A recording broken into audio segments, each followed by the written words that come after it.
ম্যাচের last whistle, ডাগআউটে দে লা ফুয়েন্তের উল্লাসের ছবি আর মাঠে একজনের মাথা নুইয়ে বিদায় নেয়ার দৃশ্য। হ্যাঁ, আপনি জানেন সে কে নিয়েছে বিদায়। The man Cristiano Ronaldo. দলের জন্য উজাড় করে দেওয়া CR7 শেষটা করলেন হতাশা আর কান্নাকে সঙ্গী করে।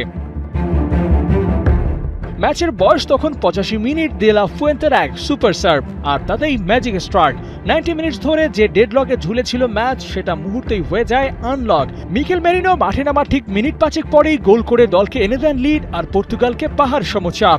কারণ হাতে আছে 6 মিনিট, গোল একটা করতেই হবে। কঠিন না, স্রেফ এক অসম্ভব হিসেব। সেটা বোধহয় জানতেন রোনালদো নিজেও, তাই তো আকাশের দিকে তাকিয়ে মেনে নিচ্ছিলেন পরাজয়টাও। ম্যাচের আগে নিশ্চিত করেছিলেন এটাই তার শেষ বিশ্বকাপ। শেষটা আরো ভালো করতে স্পেনের বিপক্ষে একটা গোল করবেন বলেছিলেন সে কথাও, কিন্তু স্ট্যাট বলে এটা রোনালদোর অন্যতম বাজে বিশ্বকাপ ম্যাচ।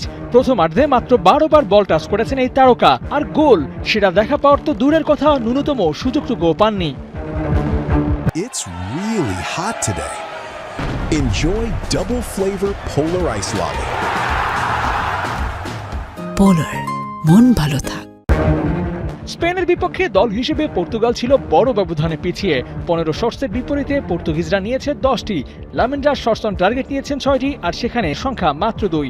বল পজিশন, অ্যাকুরেট পাসের পার্সেন্টেজে কোথাও এগিয়ে থাকা হয়নি ক্রিস্টিয়ানোর দলের। তবে আসল ব্যবধানটা তো গড়া হয়েছে ম্যাচের 90 মিনিটে।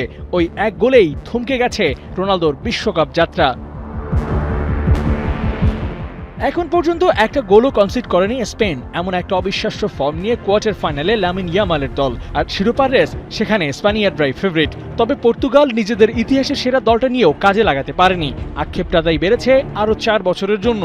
তখন হয়তো রোনালদো থাকবেন না, কিন্তু শিরোপার লড়াইটা হবে ভিন্নভাবে। আর বিশ্বকাপ প্রসঙ্গে CR7কেই বা কি বলার আছে, সে নিজেই তো জানিয়ে দিয়েছেন আলবিদা। আবু নাইম, 71।